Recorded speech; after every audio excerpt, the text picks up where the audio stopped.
Oh, kumusta kayo? Alam nyo, may mga kwento sa kasaysayan na akala natin alam na natin lahat. Tulad ng labanan sa Mactan. Pero ngayon, bubuklatin natin yan sa paraang siguradong ikagugulat ninyo. Dahil hindi lang to tungkol sa tapang eh. Ito ay tungkol sa isang napakatalinong plano na ginamit ang kalikasan bilang pinakamatinding sandata. Handa na ba kayo? Tara! So yung alam nating lahat, di ba? Dumating si Magellan, dala ang mga barko at mga sundalong high-tech. Tapos, sinalubong sila ni Lapu-Lapu. Nagpang-abot sa dalampasigan, naglaban. End of story. Pero, alam nyo, yung totoong kwento? Mas malalim at mas strategic pa dyan. Isipin nyo muna to, ha? Ito yung sitwasyon. Sa isang banda, kalaban mo yung pinaka-advanced na military technology ng panahon nila. Mga kanyon, bakal na armor, mga crossbow.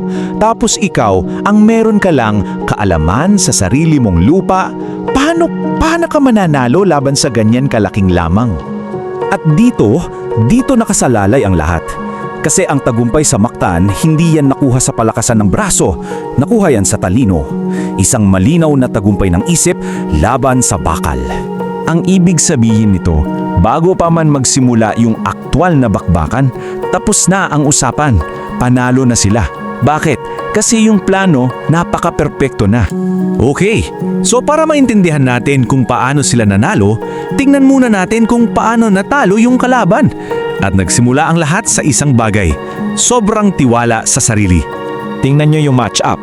Sa papel, parang walang laban, di ba? Ang mga Espanyol kompleto sa gamit. May armor, may canyon, may crossbows. Pero yung Mactan forces, iba yung armas nila.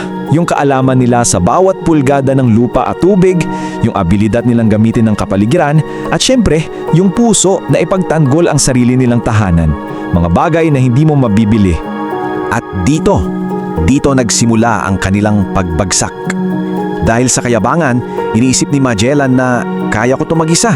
Gusto niyang suluhin ng karangalan. Yung pala, yung desisyon na yon ang magiging dahilan ng kanyang kapahamakan. Kasi sa isip ng mga Espanyol, napakasimple lang ng plano eh. Idikit yung barko sa pampang, paulanan ng kanyon yung mga natives, tapos sugod. Bilis na show of force. Akala nila, tapos na ang laban bago pa mag-init. Hindi nila alam na may patibong na nag-aantay sa kanila. At dito na pumapasok yung henyo ng Mactan. Paano nila ginawang sandata yung mismong dagat na akala ng mga Espanyol magiging daanan lang nila patungo sa tagumpay? Napakasimple pero sobrang talino. Alam ni Lapu-Lapu at ng kanyang mga tao yung ugali ng dagat nila. Alam nila kung kailan ito uurong. At alam nila na sa tamang oras, yung dagat mismo, yun ang lalaban para sa kanila. At ito yung 4 na hakbang ng master plan nila.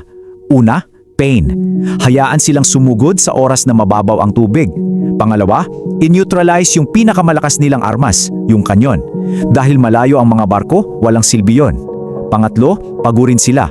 Palakarin mo sila sa tubig ng may mabigat na armor. At pang-apat, kapag pagod na sila at hirap ng gumalaw, saka umatake. Perfect, di ba?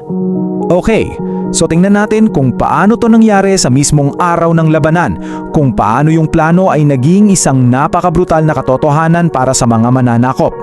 300 yards.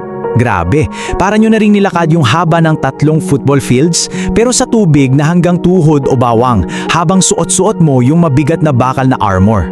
Isipin nyo yung pagod, bago ka pa man makarating sa dalampasigan, hingal ka na. Kaya naman yung imahe ng malalakas na konkistador. Nawala yun. Ang dumating sa pampang ay mga sundalong basang sisiw, pagod na pagod at halos hindi makagalaw ng maayos. Sila ay naging mga walking target.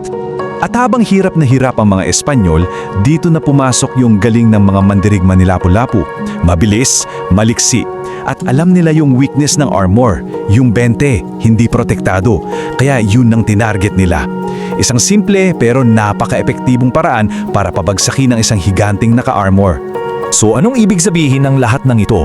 Paano nito binabago ang pagtingin natin sa isa sa mga pinakasikat na labanan sa ating kasaysayan? Ito talaga yung pinakaugat ng lahat. Sa huli, yung kaalaman sa heograpiya, yung pasensya sa paghihintay ng tamang tiempo at yung matalinong pagpaplano, yan ang tumalo sa mas modernong teknolohiya. Ito yung patunay na ang talino ay mas malakas pa rin kaysa sa bakal. At ito yung dapat nating tandaan tungkol kay Lapu-Lapu. Hindi lang siya isang bayani na matapang. Isa siyang henyo, isang master tactician na ginamit ang kalikasan bilang kakampi para makuha ang isang tagumpay na sa tingin ng marami ay imposible. At iiwan ko kayo sa kaisipang ito. Kadalasan, sa likod ng bawat dakilang panalo, may kwento rin ng isang malaking pagkakamali ng natalo. Isang bagay na sulit pagnilayan, di ba? Maraming salamat sa pagsama niyo sa akin. Kung nagustuhan mo ang kwentong ito, huwag kalimutang i-like ang video, mag-subscribe at i-on ang notification bell para sa iba pang alamat at kwentong bayan. I-share mo rin ito para mas marami pang Pilipino ang makaalala ng kagandahan ng ating mga kwento.